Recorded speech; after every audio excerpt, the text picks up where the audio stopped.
This is Democracy Now!, democracynow.org, The War and Peace Report. I'm Amy Goodman. We turn now to the latest on imprisoned Army whistleblower Chelsea Manning.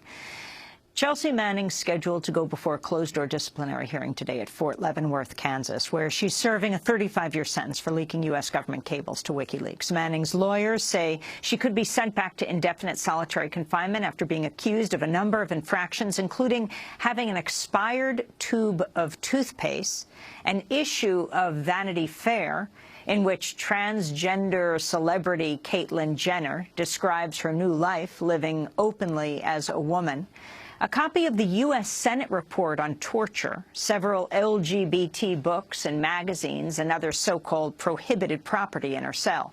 Chelsea Manning has been denied the right to be represented by an attorney at the hearing. In her most recent tweet, Chelsea wrote, quote, "Prison staff are now denying me access to the law library at scheduled times with only 2 days until my board," unquote.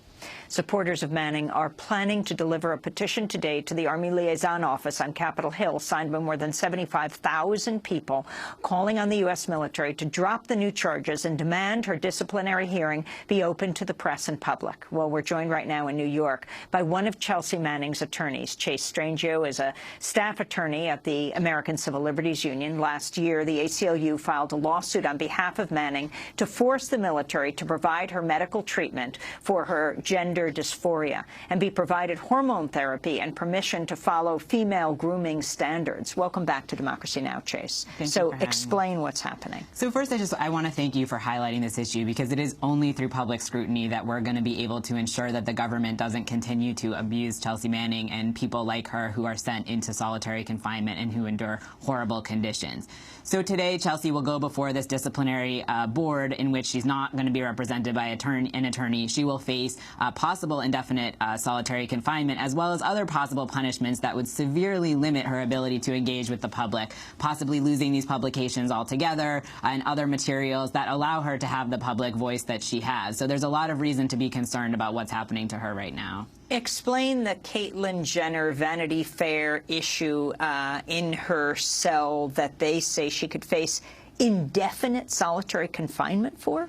So obviously the Caitlyn Jenner issue came in lawfully. It wasn't smuggled in by Chelsea, and they're not claiming that it was. There's some allegations in the disciplinary report that it somehow was altered from its original state, that it was used. Of course, anything that one possesses would be used. I think this just highlights the extent to which prisons in general, and the military prison in this case, really use arbitrary disciplinary infractions to threaten people with things like solitary confinement. Can you talk about the timing of this? I mean, Chelsea has just started tweeting. She now is writing a column in The Guardian.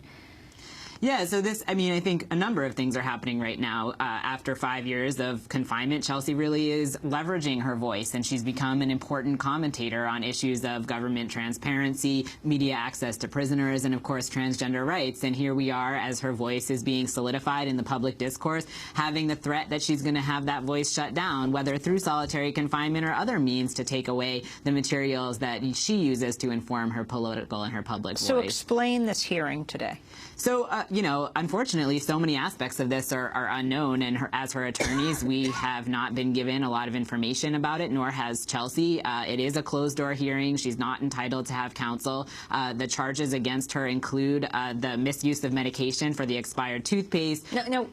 Explain. How many people are thinking now, oh, I haven't checked the expiration date on my toothpaste? Right. I mean, a lot of people didn't know toothpaste could expire. But isn't she getting it from inside the prison? She is, and she's getting all of these things lawfully. So I think it's just an example of the way in which prison rules can be used to punish and silence people when the government doesn't want their voice to be heard. And of course, Chelsea Manning is one of tens of thousands of prisoners subjected to arbitrary rules in which they can be sent to solitary confinement for things like praying in a group of 3, for singing happy birthday, and we hear these things all the time. And with Chelsea, because her voice is so important, because we need to highlight the issues of government transparency and transgender rights, we should be particularly concerned that this is an effort to silence that voice that is so important. So let's talk about the full list of books and magazines that were taken from Chelsea and not returned. You had the Vanity Fair issue that highlights Caitlyn Jenner on the cover, Advocate, Out magazine, Cosmopolitan issue with Chelsea herself,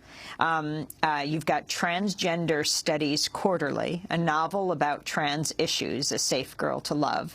The book Hacker, Hoaxer, Whistleblower, Spy, The Many Faces of Anonymous. The book I Am Malala. 5 books by Robert Dorkin, legal documents including the Senate Torture Report and the book Hidden Qualities That Make Us Influential.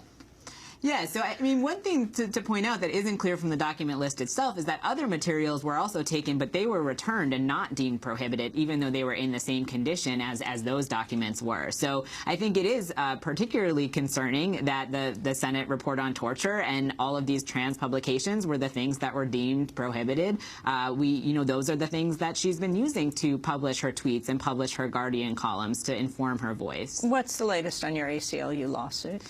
Right now, we are still awaiting word from the government whether or not they're willing to let Chelsea Manning grow her hair. Right now, she is still forced to maintain male grooming standards with respect to her hair. We were successful in getting her access to hormones, which has been hugely important to her, and it was a plain violation of the Constitution that they were denying her that. But the fight is still ongoing, and the fact that they're forcing her to essentially shave her head regularly in accordance with the male grooming standards is something that is greatly upsetting to her, and that fight will continue and will pick up in the fall, as will her continued effort to fight for her freedom through her appeal of her court-martial convictions.